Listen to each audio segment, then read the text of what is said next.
2, 3, 4. Okay, so you're happy with this situation here? Yeah, I recently had an amazing experience making this video. Can a flight sim hover a real helicopter? Answer? Very, very good job. Thank you. Oh, I must say, I was hoping you'd be a little worse at this so we could have a bit more fun, but you're doing extremely well, Matthew. Well, thank you, Instructor Rick. That cracks me up every single time. If only I was worse. Rick is from the friendly and professional team at Melbourne Heli, and I feel sure my preparation in Microsoft Flight Simulator 2024, which we're seeing here, albeit with decent controls and perhaps with a bit of disciplined practice, really helped me do better on that occasion. And this whole experience, this wonderful experience, got me thinking. Realism in home simulation is getting better all the time. The muscle memory I built up with these simulated helicopters, these are a challenge to fly just by themselves, believe me. That experience, to an extent, flowed through to real life. But where do our simulations... Oh, what's that plane doing there? Where do our simulations still fall short? Oh my, that is not great. And how much real could they get? Need I go on? I want to talk about a few things other than being taxied through by a King Air or whatever that was, that make a difference and could yet still make a difference. How far can flight simulation go? How much more real can it get? How much better prepared can we be? Let's have a look.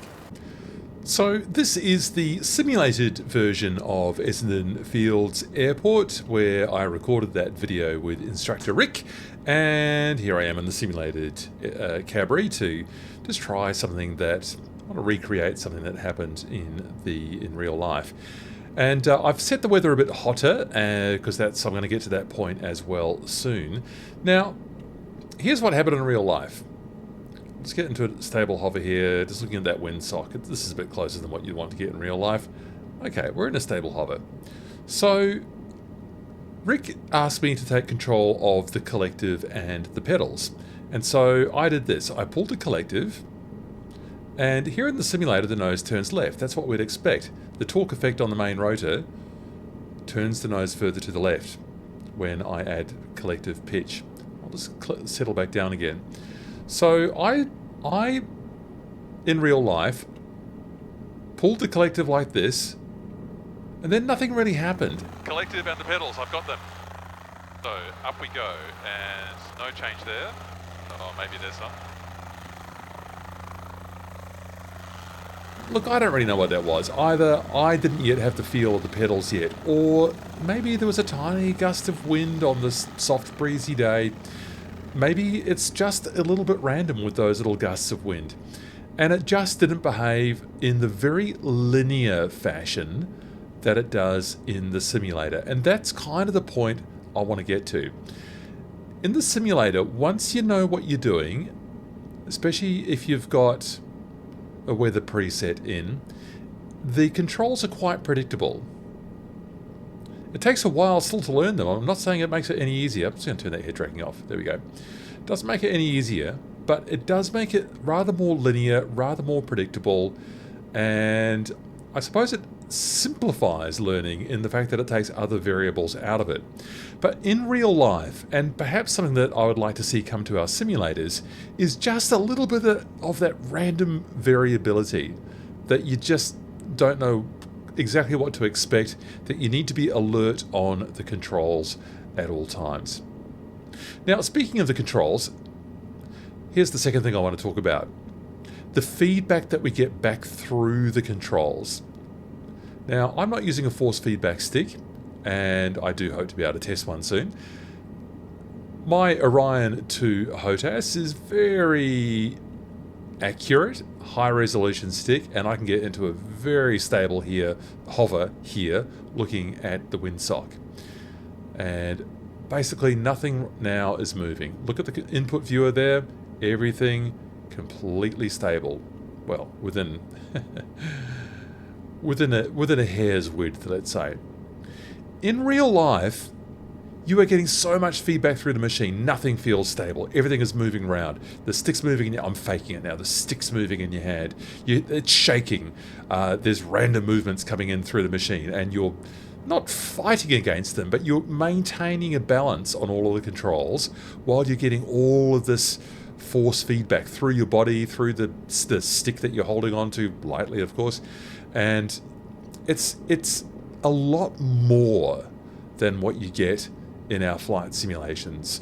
Look, I've not used a full motion platform yet, and frankly, it's a long way outside of my budget to do something like that. But what I would love to see happen in simulation is just, again, maybe it's an extension of that first point, that random little impact of the controls feeding back into themselves, that the machine's not completely stable, that you're moving, I'm faking it again right now, that you need to keep up with it, that you need to, in fact, try and stay ahead of those little movements. Now, the third point I want to raise is in two parts. I've been hovering here for some time in this simulation on this 36-degree day. I'm just going to zoom into the panel here. The oil temperature is currently 113 degrees. Here's what happened in real life. Just to know as well, sorry to interrupt, oil temperature's getting a little high, so I have control. I'm just going to go just for a quick air transit. You can see we've just gone to 119 degrees. Going to get a little cool air through the aircraft. Once we're up at about 40-50 knots, we can take that power down a little bit and just start to let a little bit of cool air come through the aircraft. Hovering takes a lot of power, and on a day like today with not a lot of wind, the aircraft will work quite hard. You can see 119 there. What was interesting to me about that is that you're not just managing the aerodynamic forces on the machine, you are keeping in mind permanently the weight and the performance of the machine as well. And when we're pulling a little bit more performance, I mean, maybe to be a bit more accurate, I should have put 2 people in this simulated version right now.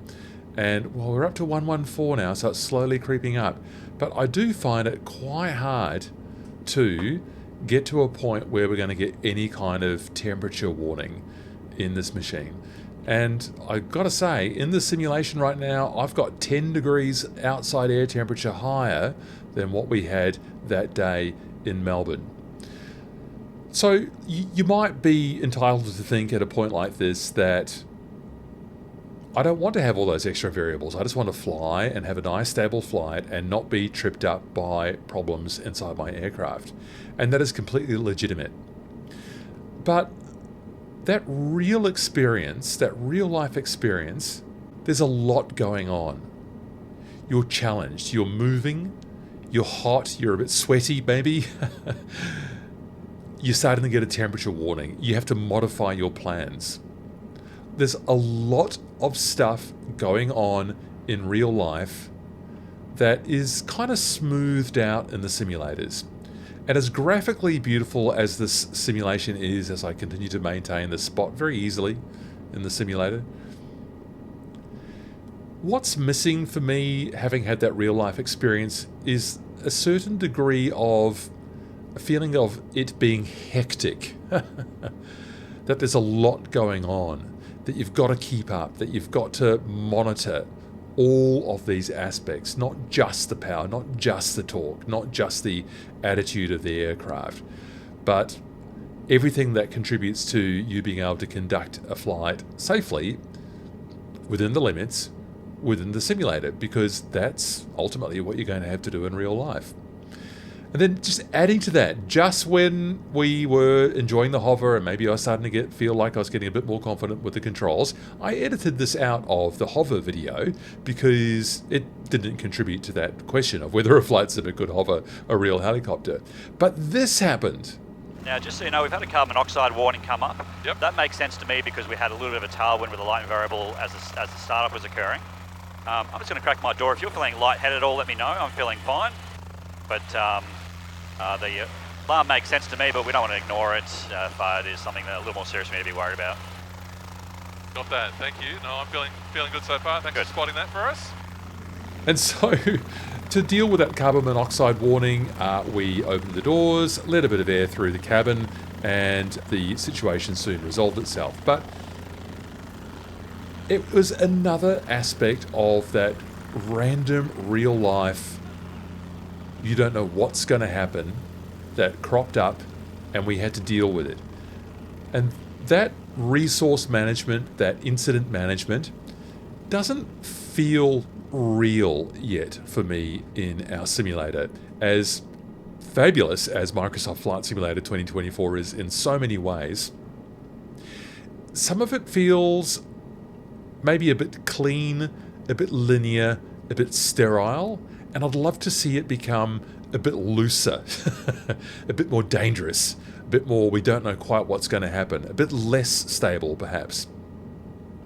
And it might be that let's start doing a race track course here like I did in real life to help manage the oil temperature situation. That once we've got all of these extra factors playing in, it does become harder to manage. Maybe the simulator could add a bit of a black box feature that records warnings, situations that we've gotten ourselves into, and allows us in replay to diagnose what we did wrong, what we could do better next time, how we might learn.